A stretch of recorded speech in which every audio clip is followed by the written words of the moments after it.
오늘 요한 1, 2, 3서 강의 마지막 시간 요한 3서 1장입니다. 한 달 보름 정도 요한 1서, 2서, 오늘 3서 차례입니다. 한 절씩 읽겠습니다. 유명한 말씀이죠. 제가 앞부분 읽고 우리 성도님들이 2절 읽으면 되겠습니다. 장로인 나는 사랑하는 가이요 곧 내가 참으로 사랑하는 자에게 편지하노라.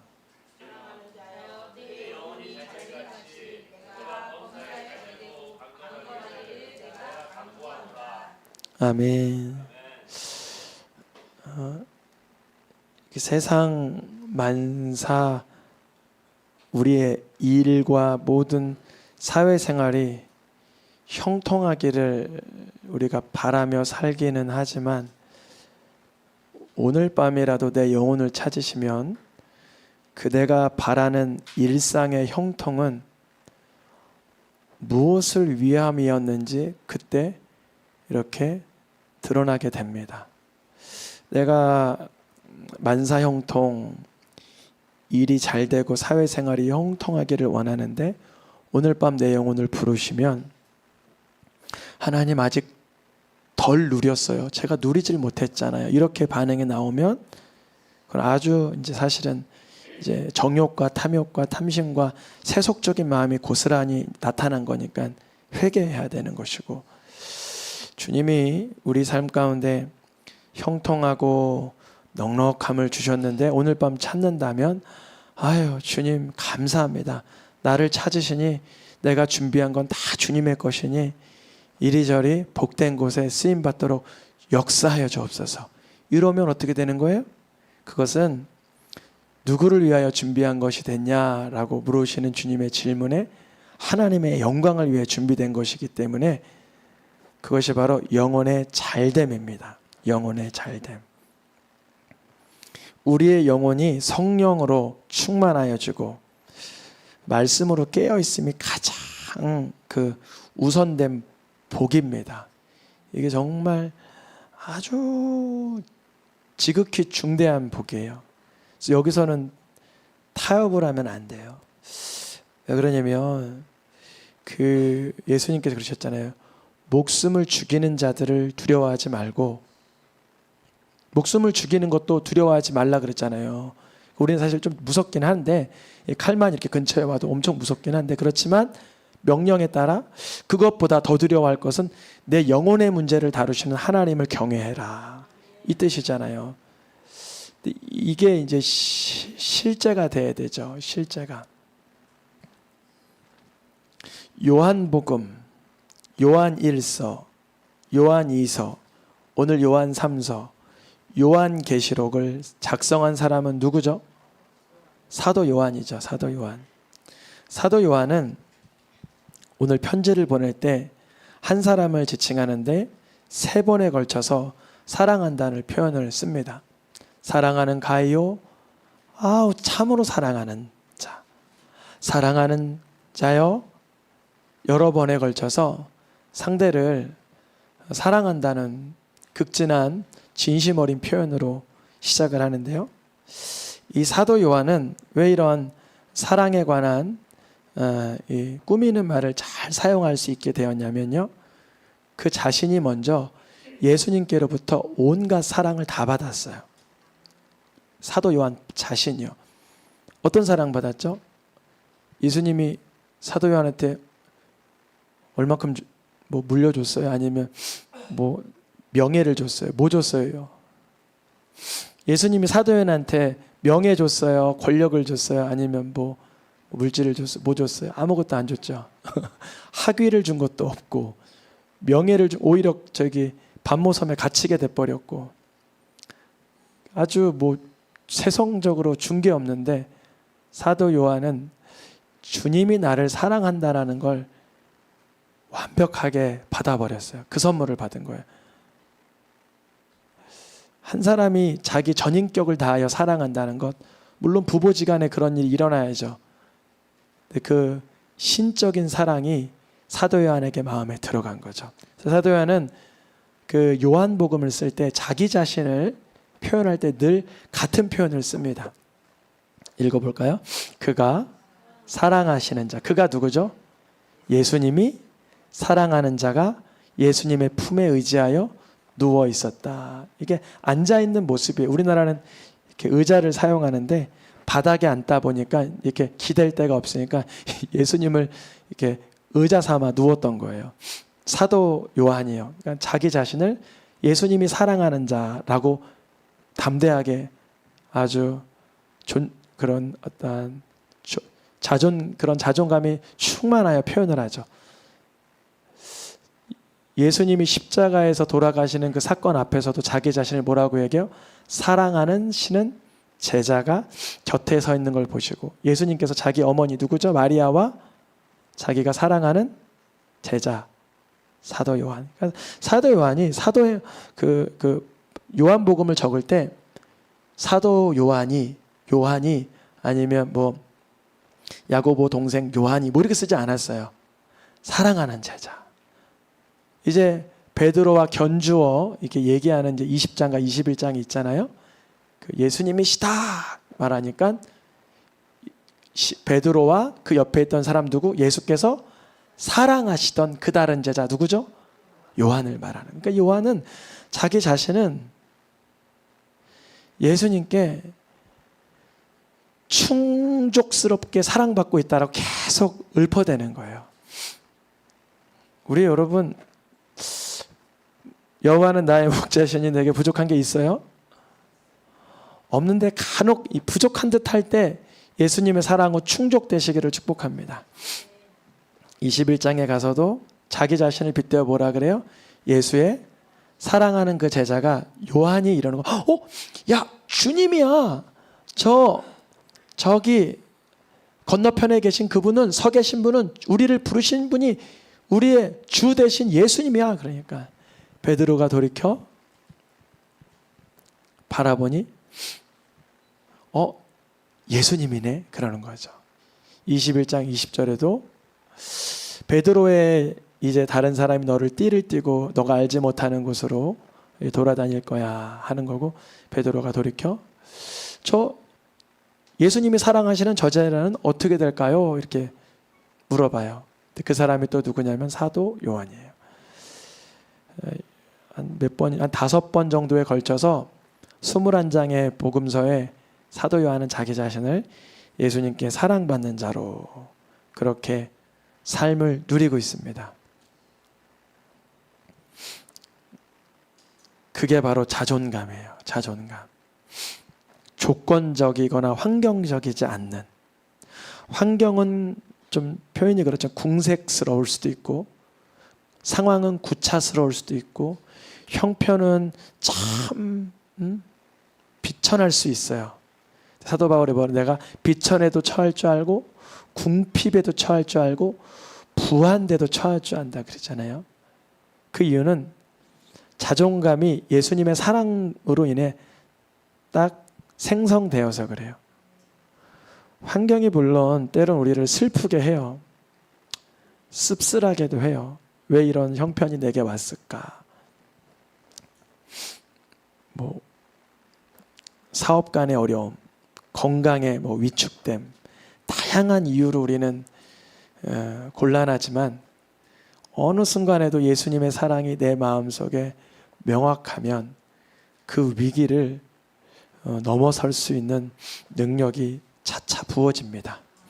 저도 인생을 이렇게 너무 짧게 살았지만 돌아보면 위기가 있을 때 누가 나를 존대해 주어서 일어난 게 아니라 예수님의 사랑이 분명해져서 일어나요. 분명해져서. 그것이 개척교회 시작 때였는지, 부교육자 생활이었는지, 홀로 학생으로 신학을 공부할 때였는지, 언제였는지 그때 다양한 사건이 있었으나 주님은 나를 분명히 사랑하시지. 이게 명확해지면 지금 놓여있는 환경은 힘든 건 마찬가지지만 보는 관점이 좀 달라져요. 달라진다는 거는 좀 용감해지거나 분별력이 생기거나 기다릴 수 있거나 기도할 수 있게 돼요. 사도 요한은 그러한 자기 자신의 예수님의 사랑받은 경험으로 인해서 오늘 요한 3서 가이오에게 사랑하는 가이오, 사랑하는 자여 하면서 자기가 받았던 사랑을 흘려보낼 수가 있어요. 그래서 제가 어느 누구에게 했던 말인데요. 하나님의 사랑을 우리 성도님이 먼저 흠뻑 받으셔야 됩니다. 그랬어요. 힘들어 하더라고요. 뭐 다양한 연유로 힘들어 할 수 있잖아요. 뭐 여러 가지 건강, 갈등, 고민, 인생 역경, 자녀 다양한 연유로 정말 번잡스럽고 벅찰 수 있는데 그때 누구보다 그 한 성도님 그 본인이 예수님의 사랑 안에 충만하게 있는 것이 바로 영혼이 잘 되는 것입니다. 영혼이 잘 되는 예수님의 사랑, 하나님의 자녀된 그 기쁨이 충만할 때 범사가 잘 돼야 되죠. 영혼은 예수님의 사랑 받는 줄도 모르면서 범사가 잘 되면 얼마나 비참할까요? 어떤 유명한 두 분이 있는데 한 분은 예수님을 깊이 만났더라고요. 근데 한 분은 예수님을 전혀 모르더라고요. 근데 똑같은 그런 영역에 있는 두 분인데 한 분은 예수님을 깊이 만나서 정말 해와 같이 밝게 빛나도록 여러분들을 위로하며 살리며 살아요.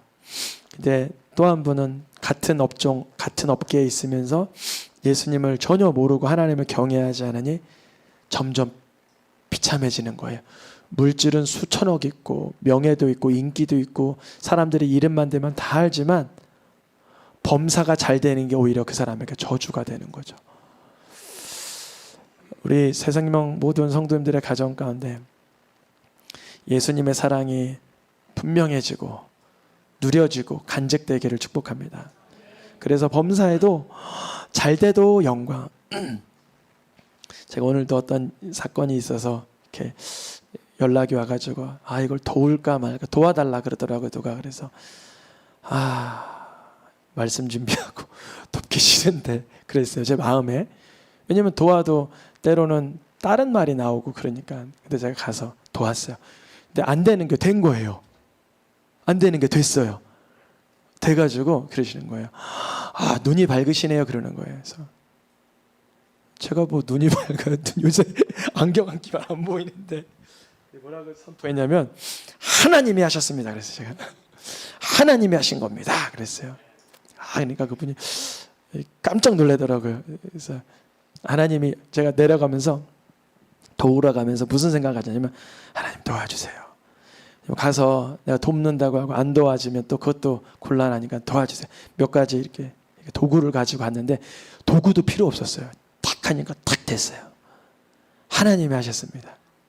우리 새생명교회는 맥가이버 우리 장모님이 계신데 제가 거기서 배운 것 같아요. 그래서 뭔 일만 있으면 여기서 막 도와달라 그러는데 그 범사에 잘 되는 것이 예수님의 사랑을 전하는 거예요.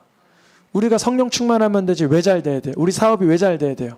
우리 자녀들이 왜 복받아야 돼요? 하나님께 영광 올려드리려고 하는 거 아니에요? 결국 나 잘 먹고 나 즐겁고 나 잘 먹고 나 잘 살 거면 그게 세상의 이치와 뭐가 하나도 다를 게 없잖아요. 그럴 때 또한 강건하기를 육신의 강건함도 선포한다 그래요. 이 가이오에게 이런 복된 믿음의 선포가 이루어져요. 가이오가 어떤 사람인가 조금 궁금하죠? 이 가이오는 읽어보겠습니다. 진리 안에서 행한다. 진리 안에서 행한다. 이렇게 두 번 기록되어 있죠. 이 가이오란 사람은 진리 안에서 사는 사람이었어요. 진리 안에서. 여러분 진리 안에서 사는 게 쉬워요? 진리 밖에서 사는 게 쉬워요? 그때 달라요. 그때 다른데 진리 안에서 사는 게 주님의 능력을 경험하는 것이고 진리 밖에서 살면 주님의 능력을 나중에 경험하게 되죠. 우리 진리 안에서 살기를 축복합니다. 근데 그 진리 안에서 사는 게 뭘까? 가이오에게. 우리 지난 시간에 요한 2서에 있는데 요한 2서에는 이게 핵심이었어요. 예수님을 그리스도로 인정하는 사람들을 수용하고 예수님을 그리스도로 거부하는 자들을 배척해라. 깊이 교제하지 말라. 이런 얘기를 나눴어요. 중요한 말씀이라 그랬죠. 근데 오늘은 반대예요. 예수님을 그리스도로 인정하는 자들은 접대하고 영접하라는 거예요. 아주 중요합니다. 읽어보겠습니다. 나그네 대안들에게 행한 것 너의 사랑이다. 이 가이오라는 사람은 이 당시 사도 요한이 활동하던 요 2000년 전에는 순회 전도자, 오늘날처럼 로컬 처치 목회자가 있는 게 아니라 순회하면서 돌아다니는 전도자들이 많았어요. 그러다 보니까 그 당시는 오늘과 같은 호텔이 없기 때문에 여관이라고 있긴 하지만 죄송합니다. 막 바퀴벌레 나오고 막 좀 사람 살기는 못 살 만한 데가 여관이었어요. 그 당시에. 그래서 개인 집에 머무르게 됐어요. 그래서 이 가이오란 사람은 나그네 된 자들이라고 하는 것은 그냥 거처 없이 왔다 갔다 하는 사람들을 말하는 게 아니라 그들은 복음 전하는 복음 순회 전도자들을 말하는 거예요. 그들에게 행한 일은 진리 안에서 행하는 사랑이었다라는 것입니다. 가이오가 한 일이에요. 예수님을 그리스도로 믿는 자들을 서로 잘 영접하시고 우대하고 섬길 수 있기를 축복합니다. 그 이유는 이 예수님을 믿는 자들이 우리 믿는 자들이 서로 섬기지 않으면 우리도 좀 감사하게 장로님, 권사님, 성도님들을 통해서 여러 선교지와 또 개척교회를 섬기고 있잖아요. 몇몇 그렇게 많지 못하죠. 그래도 하고 있는데 주님이 또 계속 알게 하세요. 교제케 하시고 그래도 저도 최소한 1년이나 6개월 심지어 2년 정도 기도하고 있습니다. 그래서 지금은 한 5곳 선교하고 있나 4곳인가 정도 설교하고 있는데 주님이 원하시면 내년에 또 한 곳을 잘 선정을 해서 그렇게 또 사랑을 또 주 안에서 진리를 행하면 좋겠습니다. 왜냐하면 주님의 이름으로 인하여 복음을 전하는 이 순회 전도자들이 이방인을 의지하게 되는 것은 주님이 원하는 게 아니다 이거예요. 그래서 이 같은 자들 순회 전도자들이 예수 그리스도의 복음을 가지고 나올 때 영접하는 게 무엇하다? 마땅하다. 근데 가이오가 그 일을 하고 있었어요. 우리 새생명 성도님들 중에도 그 게스트하우스나 이런 것들에 대한 비전과 꿈이 있으면 좋겠어요. 어느 연예인 하시던 한 분이 개인적으로 이렇게 그런 저걸 지었다 그러더라고요. 그 루게리병 뭐 이런 걸 치유하는 센터를 지었는데 또 가까운 이쪽에 수원의 어떤 교회 이번에 누구랑 교제를 나누는데 교회에서 건물을 하나 짓는데 오로지 선교사님들을 위한 게스트하우스라 그러더라고요. 그러니까 우리도 또 이제 어떤 때가 되면 주님이 그런 많은 또 순회 사역자들을 섬길 수 있게 해주실 줄 믿습니다. 근데 반대 진영에 서 있는 이상한 사람이 하나 있었어요. 누구예요? 이 디오드레베라는 사람은 아마 이 가이오가 소속된 공동체에 같이 있었던 거예요. 같이 없으면 여기다가 이름을 넣기가 내용을 모르니까요. 그래서 많은 사람들이 이 디오드레베가 이단은 아닌데 교회 안에 교만한 한 인물이라고 봅니다. 이제 영혼의 구원은 받았는지 몰라도 인격적 성품의 변화가 없던 거죠. 우리 3가지 얘기했죠. 영적 그리스도인, 인격적 그리스도인, 역사적 그리스도인. 처음에 예수님을 구주로 만나면 영적인 그리스도인. 아마 디오드레베가 그랬던 것 같아요. 인격이 변화되지 못하면 인격적 그리스도인의 영역에 진입하지 못하고 마지막으로 지금 이란과 이스라엘과 중동의 이 상황들을 보면서 이 역사를 진단하지 못하면 역사적 그리스도인이 되지 못하죠. 물론 예수님만 그리스도로 고백하면 영혼의 구원을 받습니다. 그래서 이 디오드레베가 그랬던 것 같아요. 아이 뭐 밖에서 이단들이 설치는데 왜 저런 사람들을 우리가 맞이해야 되냐? 근데 사도 요한이 보낸 일행도 맞이하지 아니하였던 거예요. 어떤 행동을 했냐면 악한 말로 사도 요한을 비방했어요. 첫째는 사도 요한 예수님의 제자라고 하지만 우리랑 지금 같이 있지 않잖아. 비방을 했어요. 여러분 어떤 연유로도 비방하는 건 하나님 안 기뻐하시는 줄 믿길 축복합니다. 비방, 비판, 조롱, 정죄는 그게 우리 입술에서 떠나가는 게 성령 충만한 사람의 특징입니다. 왜냐하면 이 비방은 우리가 다 알지 못하잖아요. 정말 그래요. 우리가 겉으로 봐서 다 아는 것 같은데 이쪽에서 서보면 전혀 모르는 거예요. 그걸 꼭 기억해야 돼요. 상대가 내가 보기에 좀 뭐가 나 보이고 아니라 여겨져도 함부로 평가절하해서는 안 되는 거예요. 그 이제 디오드레베는 그런 일을 했던 거죠. 사도 요한을 비방하고 아예 나 이런 사도 요한이 보내는 순회 전도자는 맞아들이지 아니할 거야. 너희도 맞이하지 마. 이랬던 거예요. 교회와 교회가 주 예수 그리스도 안에서 연합하면 좋겠습니다. 그렇게 서로 긍휼히 여기고 존대하면 좋겠어요. 그래서 어느 교제에 가면 감리교 교회이든 침례교 교회이든 어떠한 교회이든 그 교회가 건전한 복음, 예수님의 복음을 전하고만 있다면 서로 다 이렇게 연합될 수 있도록 해야죠. 근데 맞아들이고자 하는 자들까지도 교회에서 내쫓아 버렸대요. 누가 왕이 되려고? 디오드레베 자신이 으뜸이 되려고. 감사하게도 이 공동체에 본이 되는 사람이 하나 있었는데 이름이 비슷했어요. 이름이 뭐죠? 데메드리오. 데메드리오, 디오드레베. 우리는 이름이 비슷해 보여요. 완전 단어는 다르지만. 근데 이 사람은 가이오처럼 못 사람들에게 증거를 받는 거예요. 그리고 어디서 증거받아요? 진리로부터 증거를 받고 사도 요한도 데메드리오는 훌륭한 사람이라고 증언해 줍니다. 우리가 그 누가 봤을 때 저 사람은 섬기는 자야. 예수님의 사랑을 흠뻑 받더니 그 사람으로부터 많은 분들이 섬김을 받아. 이러한 칭찬이 있게 되시기를 축복합니다. 요한 3서의 목적은 하나님의 사랑을 받은 그리스도인들이 디오드레베와 같이 교만한 삶이나 이간질하는 삶을 살지 말고 서로 섬기며 영접하는 데메드리오와 같은 실제적인 그 영접하는 삶을 살기를 권면하고 있었던 것이죠. 우리의 일상 속에서 섬기고 헌신하는 그 근원, 근거, 그 뿌리, 그 진액은 예수님께로부터 흘러 들어옵니다. 우리 수액은 스스로 발산할 수 있는 게 아니라 누구든지 예수님께 붙어 있으면, 포도나무에 붙어 있으면 그 가지는 열매를 맺게 되고 붙어 있지 못하면 또 열매 맺지 못하는 거예요. 그래서 우리 오늘 말씀을 통해서 우리 삶 속에는 예수님을 내가 얼마나 그를 통하여 사랑받고 있는지를 되돌아보길 원하며 그 사랑이 내게로부터 누구에게 가이오처럼 데메드리오처럼 흘러가고 있는지 아니면 디오드레베처럼 내가 으뜸되길 원하고 있는지 돌아보며 함께 기도하는 시간 갖겠습니다.